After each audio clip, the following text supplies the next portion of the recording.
मेरे मालिक को। ए सुन, क्या गया? दिखने में तुम अच्छे दिख रहे हो। हाँ तो कितना मिलता है यहाँ पे? 10,000 रुपया। 10,000? हाँ कितना पढ़ाई किए हो?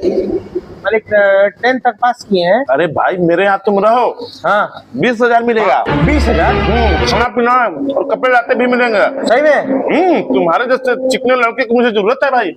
अभी मैं मालिक को बोलता हूँ, साला बहुत परेशान करके रखा हाँ। है। अभी मैं लात मारता हूँ आओ। उसके मुंह पे। क्या हो रे राजू?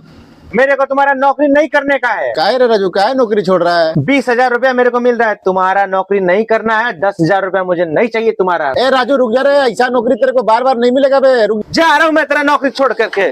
सेठ जी मुझे काम पे रखो सेठ जी, मुझे बहुत काम की जरूरत है सेठ जी। अरे नहीं नहीं नहीं मालिक, नहीं नहीं सेठ जी मुझे काम पे नहीं रख नहीं लो। मालिक, इसी गाने पे मैंने भड़काया था, इसलिए 20,000 रुपया देगा बोला था ये। सेठ जी मुझे रख लो। नहीं, नहीं, नहीं, नहीं, नहीं, नहीं, बस सब काम